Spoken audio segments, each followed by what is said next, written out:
oleh para pejabat negara menjadi sangat lebih memalukan dan memuakkan karena kecurangan dalam pemilu yang dinilai banyak pihak yang terburuk dalam sejarah Indonesia. Ironisnya, problematika pelanggaran pemilu yang sering disebut terjadi secara terstruktur, sistematis, dan masif terjadi justru terkait dengan perilaku Joko Widodo sebagai Presiden RI, sebagaimana yang tersebar luas di media sosial dan surat kabar.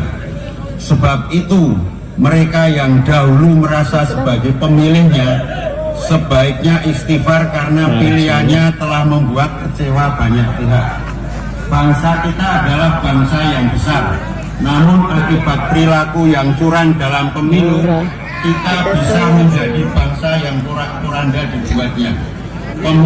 Pemilihan umum yang seharusnya dilaksanakan dengan prinsip jujur, adil, dan transparan sehingga memperoleh hasil yang baik. Tetapi karena oknum bangsa ini yang tidak jujur, tidak adil, tidak transparan, apalagi justru itu dimulai dari tokoh kita, maka rusaklah pemilu yang kita jalani. Bahkan hingga kita masih harus menunggu proses peradilan sengketa pemilu.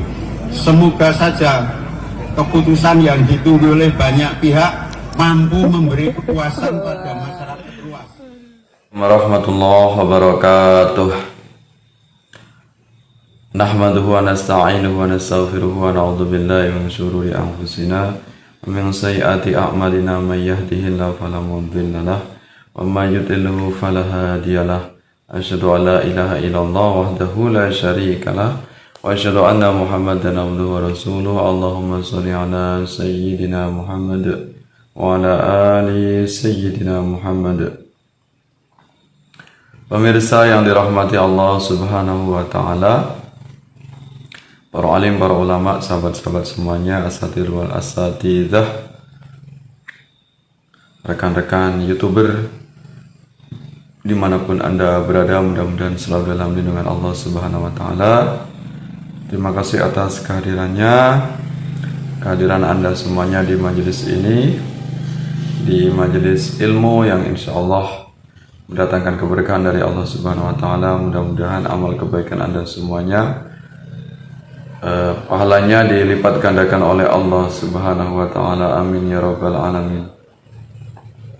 Pemirsa yang kami hormati, pada kesempatan ini kita akan membahas tentang bagaimana hukumnya tentang khutbah yang bermuatan politik atau khutbah yang bernada provokatif. Ya, ini sering sekali diantaranya sebagaimana tadi contohnya, yaitu khutbah yang bernuansa politik. Ini banyak dilakukan oleh orang yang berkhutbah.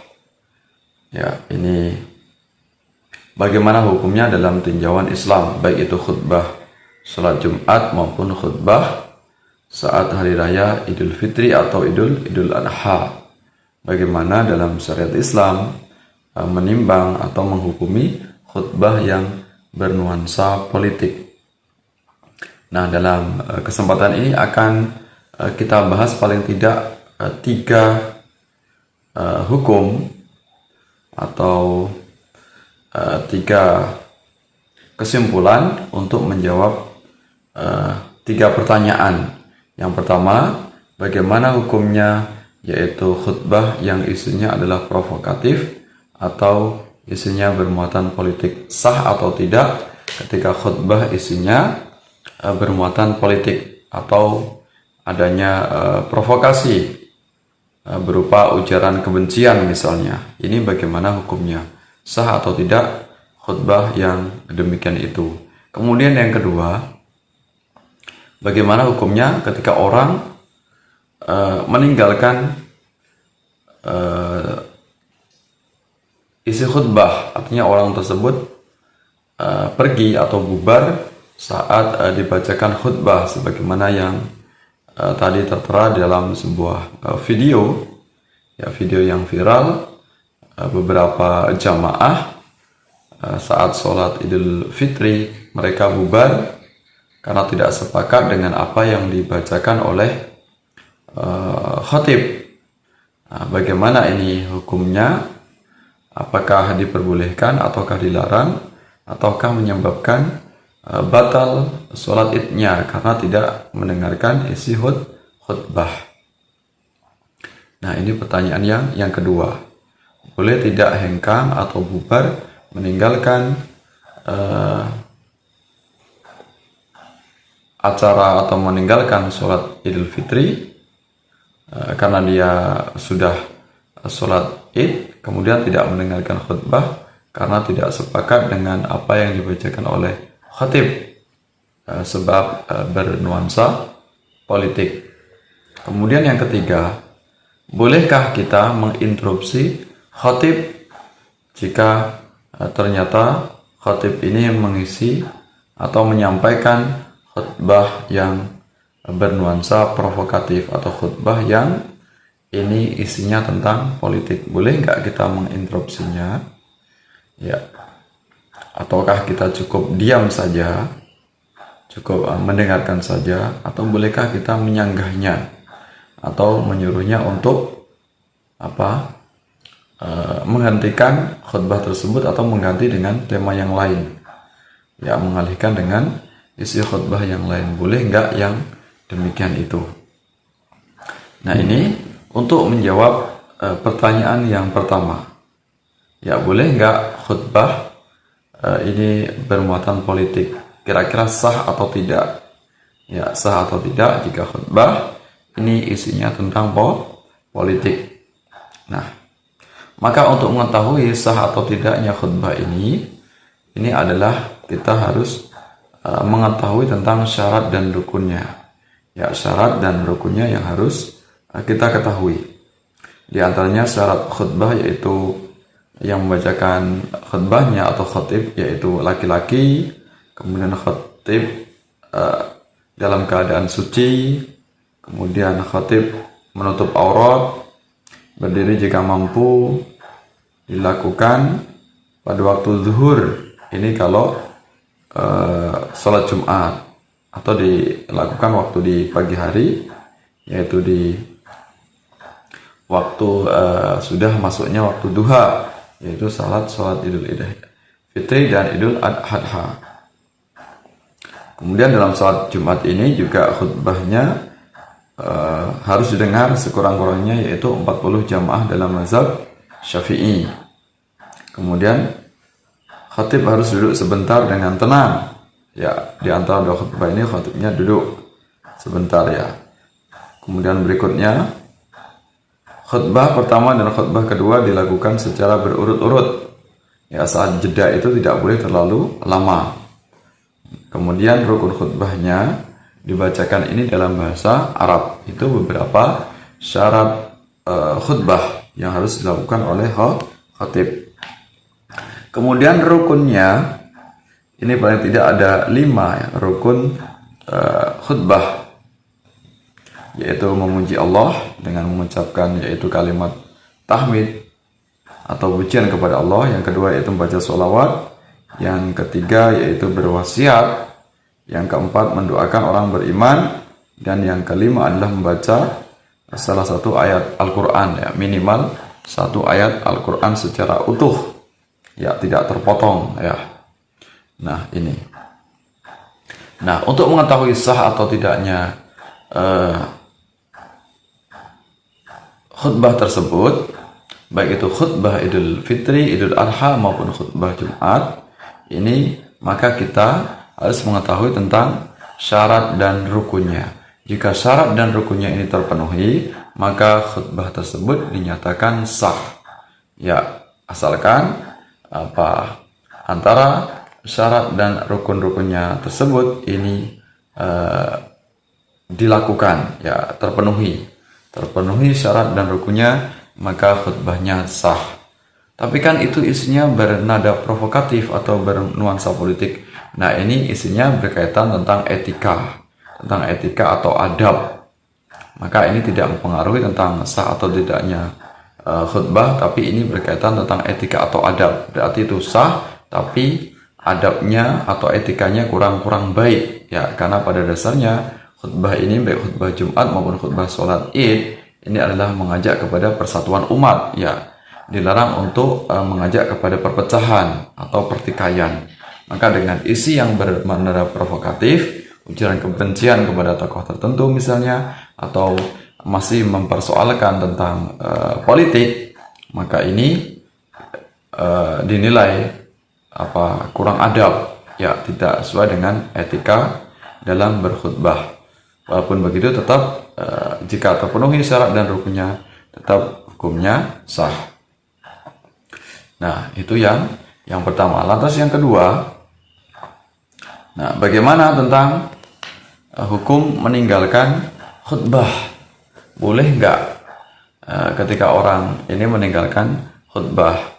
Kira-kira mempengaruhi atau tidak sholatnya ya, baik itu sholat Jumat maupun sholat Id. Nah, dalam sholat Id ini khutbah ini tidak termasuk bagian dari sholat Idul Fitri, artinya dua hal yang berbeda atau dua hal yang terpisah. Artinya khutbah ini tidak menjadi syarat keabsahan dari sholat Idul Fitri maupun Idul Adha, sehingga kemudian sholatnya ini didahulukan dibandingkan dengan khutbahnya. Ini berarti ketika orang meninggalkan atau bubar saat dibacakan khutbah dalam sholat Idul Fitri maupun Idul Adha, tetap sholat Idnya ini sah, karena ini hukumnya sunnah ketika mendengarkan khutbah, bukan wajib ya, tidak termasuk dari syarat keabsahan dari sholat Idul Fitri maupun Idul Adha. Ya, maka ini di sini hukumnya boleh, tapi itu tadi juga termasuk kurang baik ya. Kurang baik. Tetap yang terbaik adalah tetap kita dengarkan saat dibacakan khutbah di saat Idul Fitri maupun Idul Adha. Ya. Nah, jadi yang jelas-jelas di sini adalah apa isinya bernada provokatif atau ujaran politik saja, kita sebaiknya untuk tidak meninggalkan, karena ini menyebabkan kekacauan. Kalaupun kita tidak sepakat, maka cukup kita tidak perlu kemudian mengambil pesan-pesan dari khutbah tersebut, kita abaikan saja, dan setelah itu nanti bisa kita interupsi atau kita berikan nasihat kepada khatibnya bahwasanya termasuk yang dilakukannya ini melanggar etika atau tidak sesuai dengan adab dalam berkhutbah. Ya, itu kita berikan nasihat setelah nanti selesai dibacakan khutbah, tidak langsung kemudian kita bubar meninggalkan tempat. Ya, ini menimbulkan ketidakharmonisan atau menyebabkan kemudaratan yang lebih besar. Nah, itu. Jadi tetap di tempat, ya, apalagi kalau jelas di situ bukan provokatif tapi benar-benar khutbah yang isinya tentang ilmu. Walaupun kita boleh untuk meninggalkan, tetap sholat Idnya ini sah, baik Idul Fitri maupun Idul Adha, maka sebaiknya kita tetap mendengarkan karena khutbah ini adalah bagian juga berisi tentang ilmu. Jadi kita mendapatkan pahala selain sholat Id, juga mendapatkan pahala yaitu mengkaji ilmu yang disampaikan oleh khatib. Jadi baik itu bernada provokatif maupun bernada baik atau khutbah sesuai dengan sunnah atau sesuai dengan aturan, maka sebaiknya untuk kita tidak meninggalkan tempat tersebut. Walaupun ini hukumnya boleh dan sholat Idnya tetap sah. Ya, berkaitan tentang bagaimana kalau khutbah Jumat ini, apakah ketika kita tidak mendengarkan khutbah ini menyebabkan sholat Jumat kita batal? Maka khutbah ini juga tidak menyebabkan sah atau tidaknya sholat Jumat.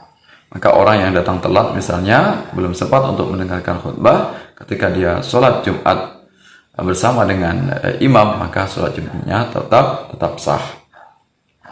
Asalkan di situ tetap diadakan yaitu dua khutbah Jumat.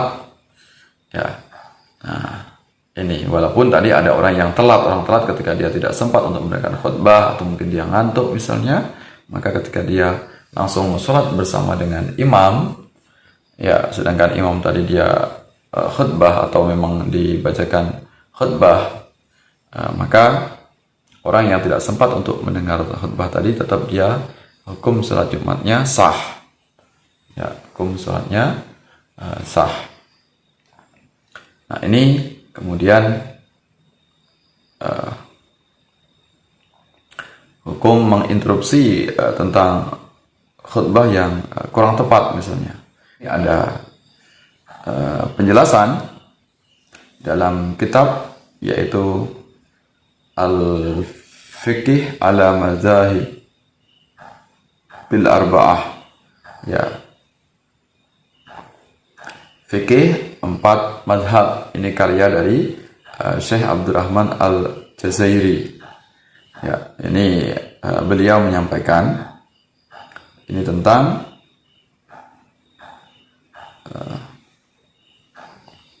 menginterupsi saat khutbah, baik itu khutbah sholat Jumat maupun khutbah Id, baik Idul Fitri maupun Idul Adha.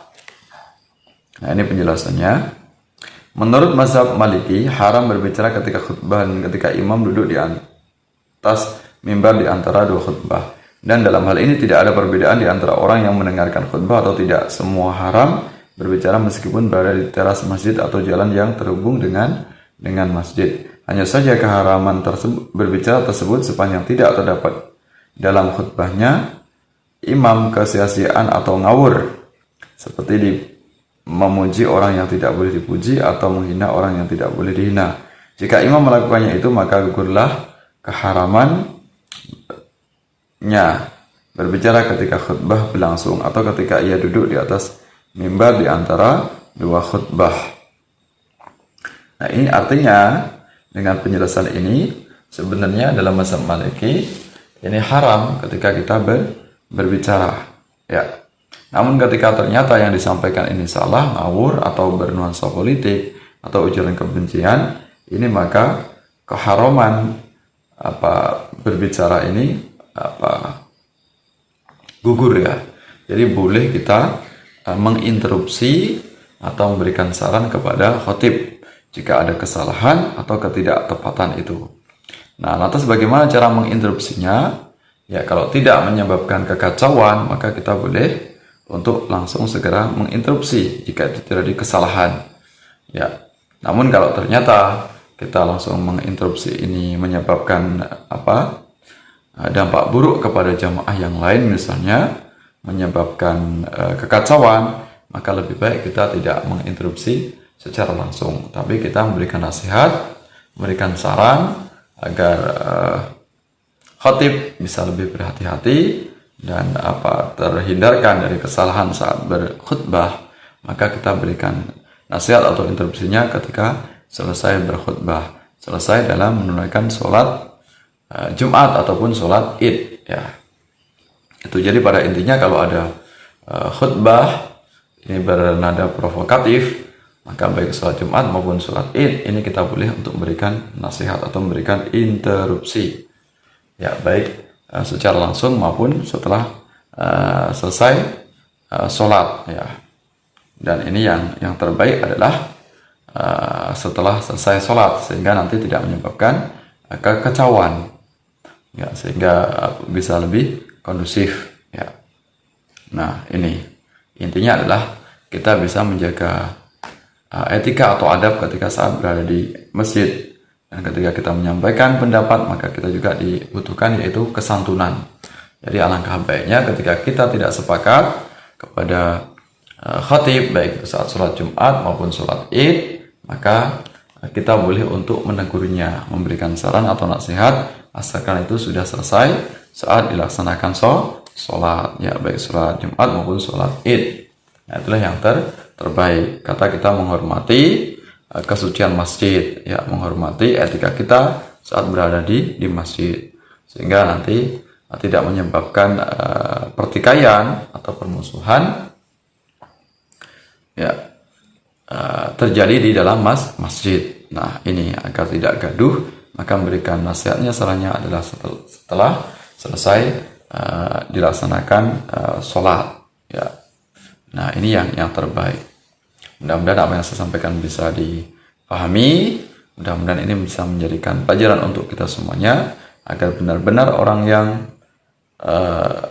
berkhutbah ini memahami ilmunya, baik ilmu tentang syarat rukun berkhutbah maupun ilmu bagaimana bisa memilih konten yang cocok atau yang sesuai dengan konteks masyarakatnya, tidak asal sembarangan, sehingga nanti masyarakatnya bisa nyambung, bisa memahami materi khutbah yang kita sampaikan, sehingga tidak sembrono, tidak menyebabkan kekisruhan di masyarakat hanya karena kesalahan dalam menyampaikan isi atau pesan khutbah. Mohon maaf atas segala kekurangan, segala kekhilafan. Mudah-mudahan tidak akan ada terjadi lagi, yaitu khutbah yang isinya provokatif, ujaran kebencian, atau bernuansa politik, mengajak untuk memilih paslon tertentu. Nah, ini jangan sampai terjadi. Terima kasih atas perhatiannya. Mohon maaf atas segala kekurangan, segala kekhilafan. Saya akhiri. Sampai bertemu dalam kesempatan yang lain. Wallahu muwaffiq ila aqwamit thoriq. Wassalamualaikum warahmatullahi wabarakatuh.